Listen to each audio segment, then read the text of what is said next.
안녕하십니까. 지금 민주당 서울시장 선거 경선하고 있는데요. 정말 이게 대분열이 일어나고 있습니다. 서로게 그 정원호하고요, 또 이게 박주민 하고 이게 엄청난 설전을 벌이면서 아마 이 앙금을요, 제대로 이게 앙금을 털고 제대로 이게 하나가 돼가 다시 싸우기가 어려울 정도로 민주당 분열이 커지고 있습니다. 어떤 일이 있었느냐? 어제 그 토론회 하면서 박주민 있잖아. 세월호 그 주렁주렁 달고 있는 박주민. 이거 이제 그 정원호 보고 더러운 손을 잡았다. 야, 이런 식으로 더러운 손을 잡았다. 정원호가. 이렇게 직격하니까 정원호는 이게 그 국민의힘 같은 게 공세를 하고 있다. 국민의힘이 옛날에 이재명이가 성남FC 후원한 거, 이걸 이게 그 뇌물로 엮듯이 똑같이 이게 국민의힘스러운 공격하고 있다. 이런 식으로 이게 감정이 어제 격화돼가지고 엄청나게 난타전을 벌인 거예요. 이러면 이게 이 후유증이 치유가 안 돼요. 후유증이 끝내 그 앙금이 치유가 안 돼요. 그러면 이게 그 경선 끝나고 나면 서로 이게 감정이 쌓여가지고 단합이 깨지기 때문에 우리한테는 상당히 좋은 호재다, 이렇게 봅니다. 자, 그러면 이게 그 박주민이가 정원호 보고 이게 더러운 손을 잡았다. 이게 무슨 말이냐? 더러운 손. 요거는요, 제일 먼저 이 정원호 킬러가 있잖아요. 그게 김재섭입니다. 김재섭이 그 국회의원 정원호 킬러로 이게 그 오시원 씨가 많이 돕고 있는 것 같은데, 김재섭이가 이제 그 글을 올린 거예요. 이렇게 김재섭이가 페이스북에 이렇게 글을 올렸습니다. 전국이 난리통이었던 국정자원 화재 당시에 정원호 구청장이 성동구청장배 골프대회를 개최했다는 문제를 제기한 기사가 돌려내기 그 삭제가 됐다. 기사 삭제는 이례적인 일이었기에 나는, 즉 김재섭이죠, 나는 이게 정원호 구청장이 도대체 뭘 감추려고 언론의 입을 막고 있느냐 의심을 한 바가 있다. 그러니까 국정자원에 그 우리 화재가 나가지고 우리 정부 데이터가 다 불나버렸잖아요. 국정자원 화재 사건은 크죠. 큰 사건이죠. 그런 국가적인 재난 상태에 정원호가 성동구청장부에 골프대회를 개최했다. 이게 말이 되느냐. 이런 이제 그 비판한 기사가 돈에 삭제가 됐다 이거지. 그래서 이 기사가 왜 삭제됐을까? 김재섭이가 의심을 하던 중에 새로운 걸 뭔가 큰 걸 알아냈다. 이렇게 이야기한 거예요. 뭘 알아냈느냐? 바로 그때 성동구청장배 골프대회, 저 국정자원에 그 불이 났을 때, 거기 골프대회 후원사가 도이치모터스다. 도이치모터스가 성동구청장배 골프대회 후원사다. 이걸 알아냈고, 그 다음에 권오수가 회장이었죠. 지금 재판하고 있는 권오수 회장. 그 아마 이게 아들인가 봐요. 권형민. 같은 권씨인 거 보니까 권오수 도이치모터스 회장, 거기 아들 오너 권형민 도이치모터스 대표는 정원호 당시 구청장과 같은 헤드 테이블에서 나란히 식사까지 함께하는 사이였던 것이다. 실제 그 권오수 아들 도이치모터스 대표하고 그 정원호가 같은 헤드 테이블에서 같이 다정하게 식사까지 할 이런 이제 사이다. 후원자고. 그러면서 또 뭘 제기했냐? 도이치모터스 본사 이전 과정도 수상하다. 도이치모터스의 본사가 성동구 이전한 과정도 수상하다. 도이치모터스는 하필이면 2017년 1월 달부터 성동구청에 성금을 기부하기 시작했다.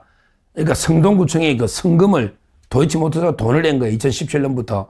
돈을 왜 성동구청에 기부하느냐고. 말도 안 되는 이야기죠. 기부했다. 공교롭게도 기부 시작 직후 2017년 6월 달에 성수동 4억, 도이치모터스 4억은 하필 최대 용적률 400%를 적용받아서 성이 났다. 행정 절차도 일사천리됐다. 이 말은 성동구청에 도이치모터스가 돈을 기부하기 시작하고, 그러면서 그 성동구 내에 도이치모터스 본사 사옥이 400m, 400% 이게 그 용적률 최대 받고 일사천리로 사업도 신속하게 진행됐다. 이런 이제 의혹을 제기한 거예요. 김재섭 의원이. 그러니까 이게 왜 문제되느냐. 옛날에 민주당이 김건희 여사가 도이치모터스 권오수 관계 두고 경제 공동체다. 그러면서 이게 도이치모터스 주가 조작했다. 둘이 경제 공동체다. 이래가 물론 이게 김건희 여사가 무죄는 났죠. 무죄는 났지만 이런 식으로 이게 공개했기 때문에 아니 정은하고 도이치모터스도 경제 공동체네. 왜냐하면 이게 골프 대회도 후원하고 그리고 이게 그 사옥한다고 기부도 하고 성동구에 이게 문제 아니냐. 이런 식으로 이게 그 비판을 한 겁니다.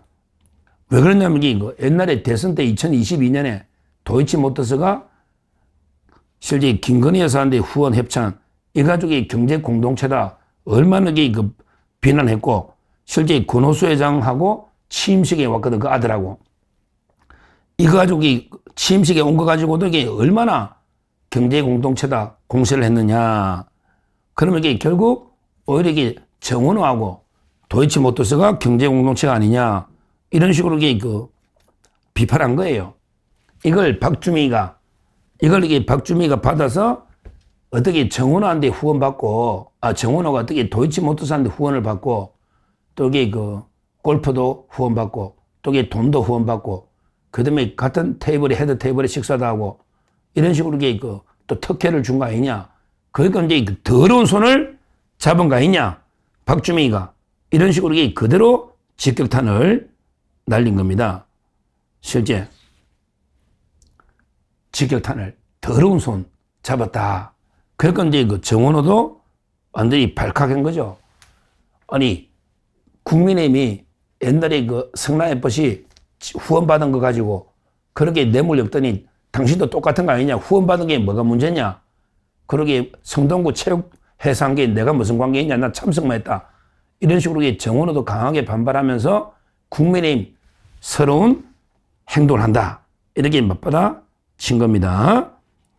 야, 이런 식으로 이게 그 싸우는 거 보면 정말 이게 그 민주당이 완전히 뭐 이번에 그 경선 과정에 씻을 수 없는 아물지 않는 이런 게 그 앙금 상처가 남는 게 아닌가 이렇게 저는 봅니다. 실제.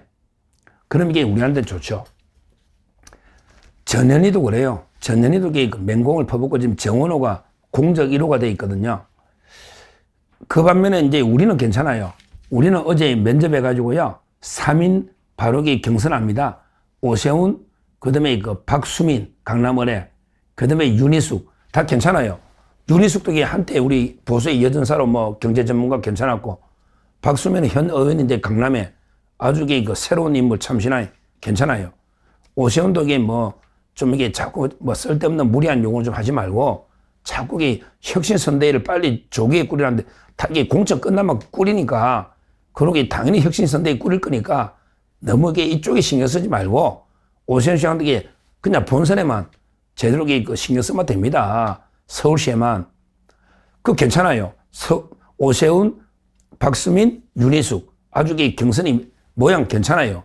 저쪽에 정원호, 박주민, 전현희보다 뭐 뒤질 게 하나도 없죠. 그렇잖아요? 전현희보다야 윤희숙이 낫죠. 전현희보다야. 그렇잖아요. 그 다음에 뭐 정원호보다야 오세훈 시장이 뭐가 부족합니까? 그러게 박수민 의원도 마찬가지예요. 박수민이 박주민이나 뭐 이름도 비슷하네. 박주민보다 이게 뭐가 부족합니까? 3대3에 저는 충분히 가능하고요. 특히 서울시요. 서울시는 이게 부동산이 중요하거든요.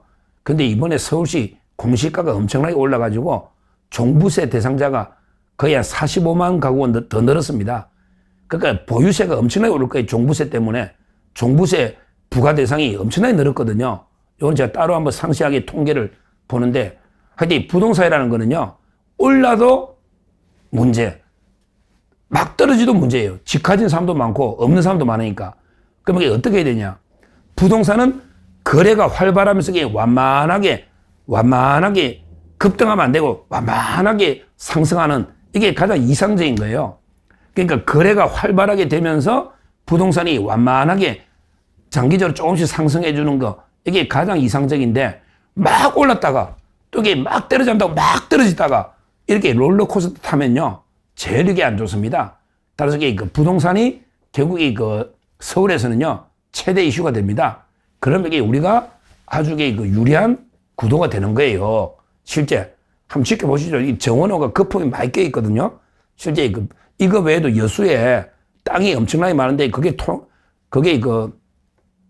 실제 통일교 옆에 땅에 막 거기에 막 수련원도 짓고 자기 가족들 땅, 자기 땅 엄청나게 있거든요. 이것도 큰 문제 될 거고요. 그리고 옛날에 술 처먹고 막 경찰 때리패고 뭐 상대 때리패가 전과도 있잖아요. 하여튼 한마디로 이게 인간 이하입니다. 수준이. 그런 거 술 먹고 누구 때리패고 전과 이거야말로 인간 쓰레기 양아치 아닙니까? 양아치. 따라서 그 정원호 검증해 보면요.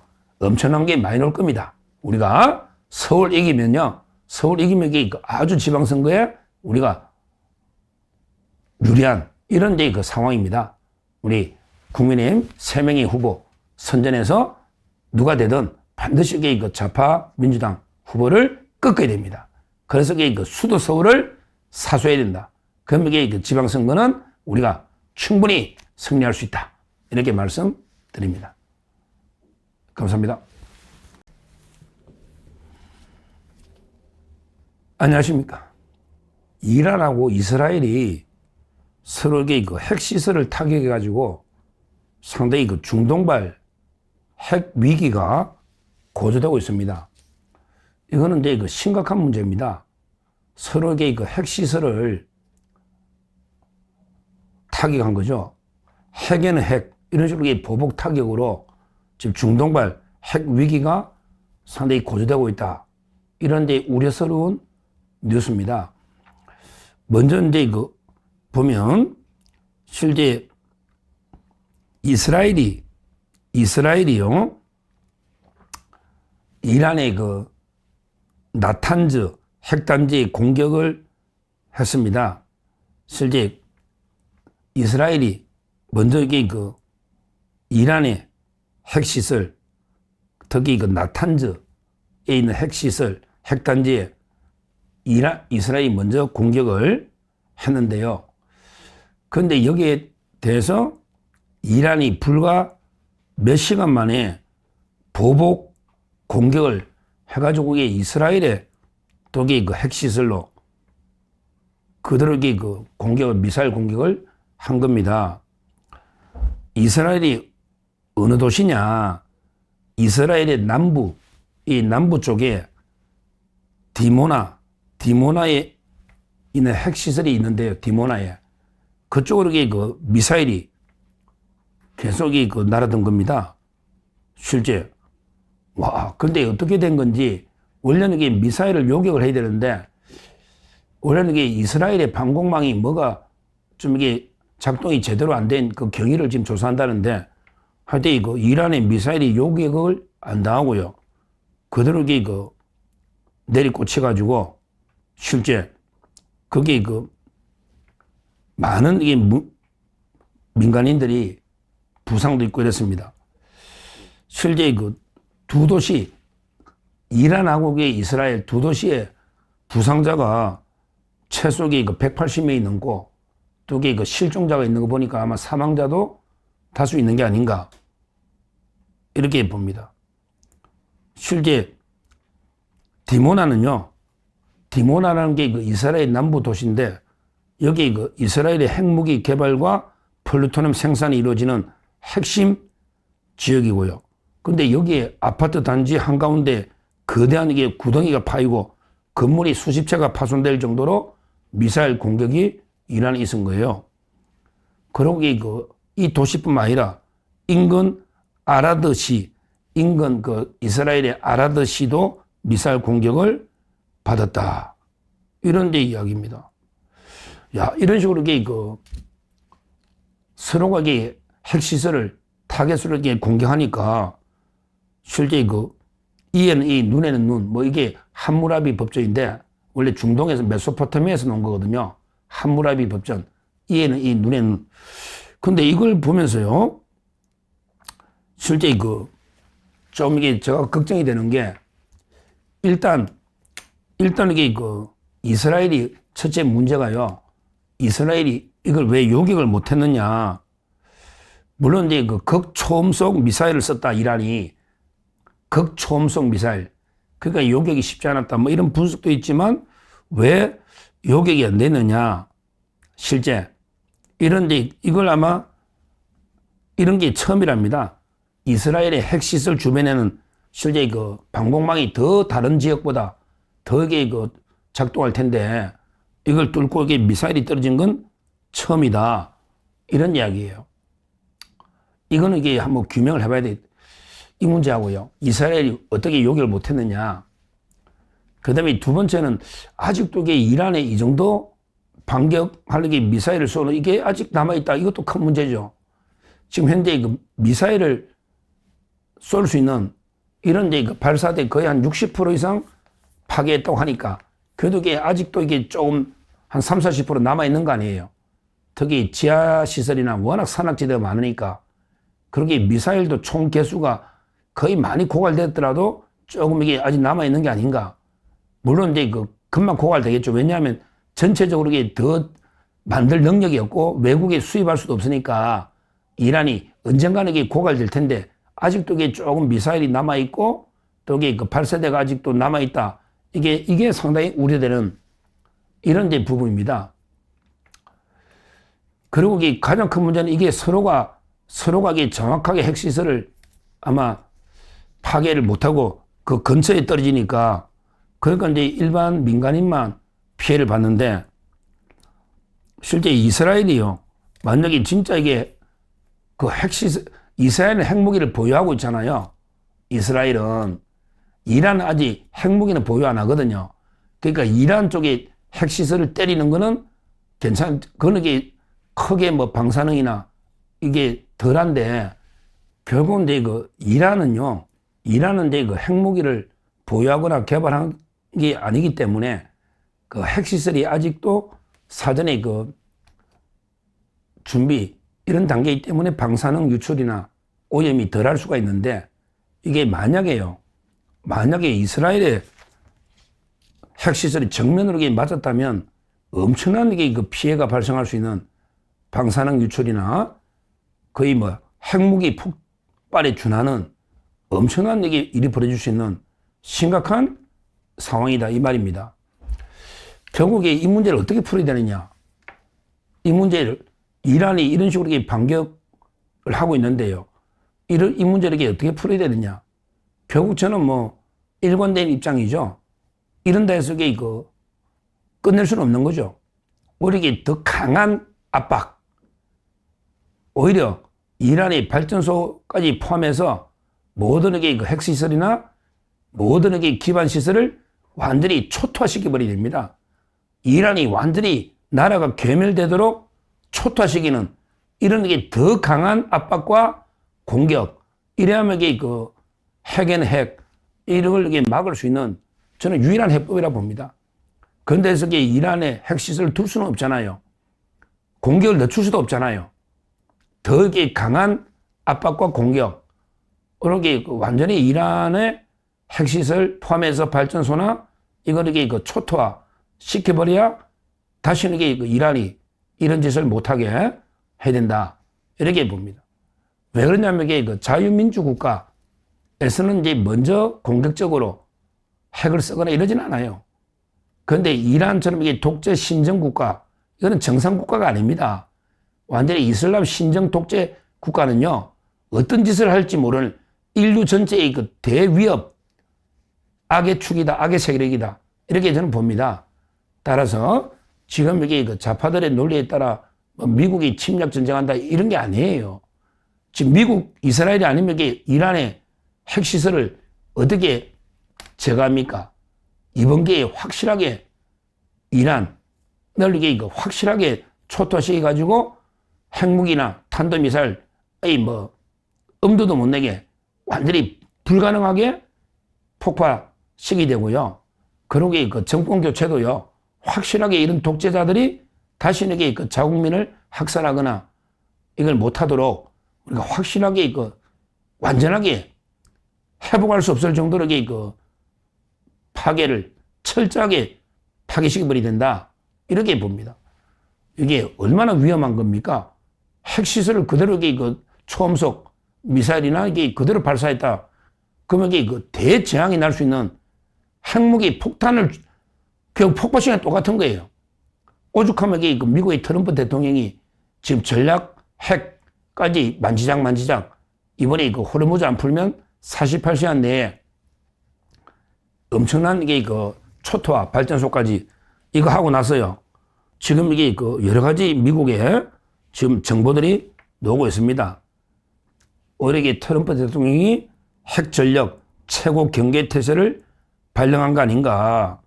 실제 물론 이게 미국이 핵을 쓰거나 하진 않겠죠. 다만 이게 그 방어적으로 핵 전력 최고 경계 태세 발령했다. 버지니아 해안에서 핵전쟁 지휘 통제기가 이륙하여 수중 핵무장 잠수함에게 핵 공개 코드를 발송하고 있다. 이런 이야기까지. 물론 이게 좀 더 확인 체크는 해봐야 되겠지만, 물론 이게 미국이 핵을 쓸 가능성은 저는 없다 보지만, 그런 게 경계태세는 할 수 있는 거죠. 할 수 있는 거예요. 이번에 이거 확실하게 미국이 제대로 그 이란을 완전히 초토화시켜서 앞으로 이게 당분간 이게 그 엄두도 못 내 회복 불가능하게 이런 식으로 그 파괴를 철저하게 시켜야 된다. 이렇게 다시 한번 제가 강조하고요. 할 때 이런 이란의 완전히 신정 독재 정치 체제는요, 인류의 적입니다. 이란의 전체 이란 국민의 또 적입니다. 확실하게 레짐 체인지 안 하면 앞으로 어떤 더 큰 불행이 올지 모르는 거예요. 우리가 앞으로 대재앙을 막기 위해서는 일부 희생이 있더라도 이번 게 확실하게 괴멸적 타격을 가는 것 외에는 달리서는 방법이 없다. 이렇게 보고 있습니다. 빨리 전쟁을 끝내기 위해서라도 이란에 대한 그 초토화 전략, 이게 필요하다. 이렇게 다시 한번 말씀드리고, 하여튼 서로 이스라엘과 이란이 서로의 핵시설을 겨냥해서 폭격하면서 정말 이게 위험한 아찔한 이런 그 순간, 특히 이스라엘의 핵시설이 정통으로 폭격당했다면 대재앙이 일어날 수 있는, 이거야말로 엄청난 또 전쟁 범죄입니다. 그러니까 이란의 핵시설은 핵무기가 있는 시설이 아니잖아요. 근데 이스라엘 핵시설은 핵무기가 있는 그런 게 시설이기 때문에 전혀 성격이 틀리다. 이렇게 말씀드리고, 앞으로 이란 이런 독재 정권을 완전하게 레짐 체인지를 해야 된다. 이렇게 다시 한번 강조를 합니다. 감사합니다. 자, 오늘 우리가 들여다볼 이야기는요, 바로 더불어민주당 서울시장 경선, 그 한복판에서 터져나온 아주 극적인 공개 충돌에 관한 겁니다. 아니, 같은 편끼리 같은 목표를 향해 뛰어야 할 동지들 사이에서 대체 무슨 일이 있었던 걸까요? TV토론의 생방송 중에 한 후보가 바로 옆에 앉은 같은 당 경쟁자를 향해서 이런 말을 던졌습니다. 더러운 선을 잡았다.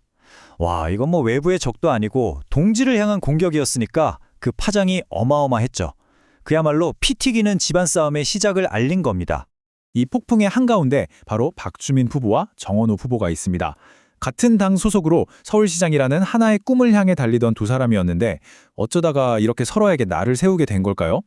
자, 바로 이 지점입니다. 더러운 손이라는 이 단 한마디에 도대체 어떤 복잡한 배경과 정치적인 셈법이 숨어 있는지 지금부터 그 실타래를 저와 함께 하나씩 풀어보시죠.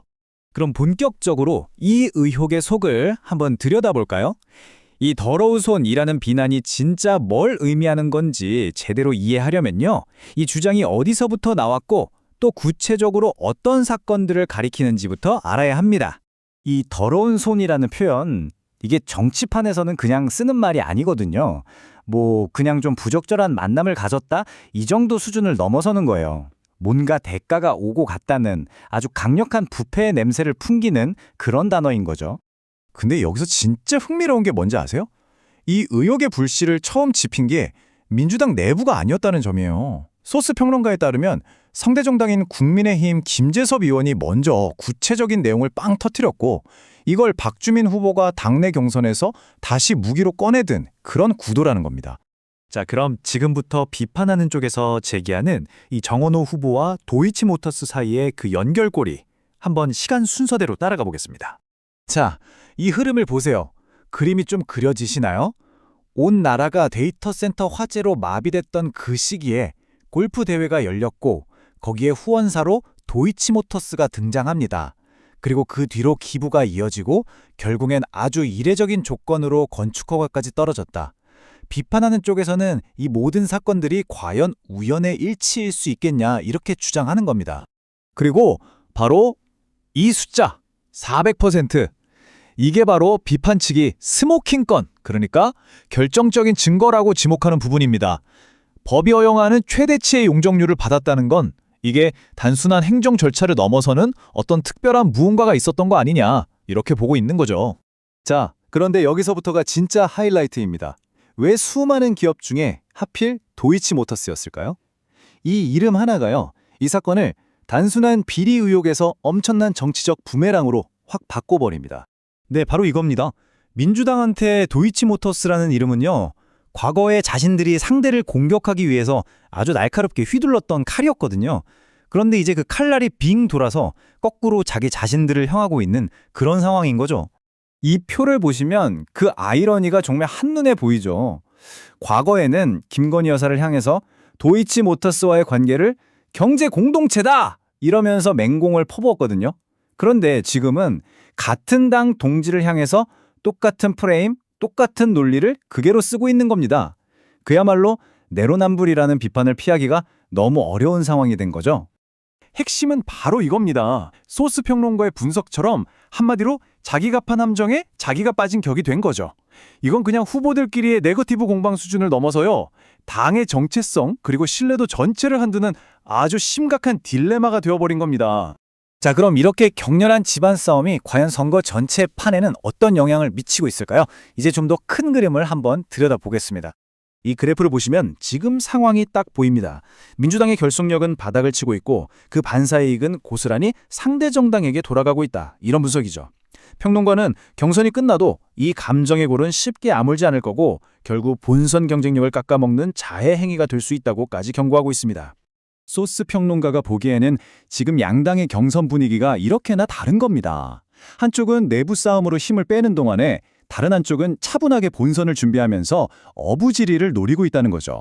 하지만 말이죠, 이 모든 정치 드라마와는 별개로 소스 평론가는 우리가 진짜 주목해야 할 지점은 따로 있다고 말합니다. 결국 서울 시민들의 표심을 움직일 진짜 변수는 바로 그들의 삶과 직결된 부동산 문제라는 겁니다. 결국 질문은 이걸로 귀결됩니다. 시끄러운 집안 싸움으로 드러난 당의 도덕성 문제, 그리고 시민들의 먹고 하는 문제. 이번 선거에서 유권자들의 저울은 과연 어디로 기울게 될까요? 한 번쯤 생각해 볼 만한 지점을 남기면서 오늘 이야기는 여기서 마치겠습니다.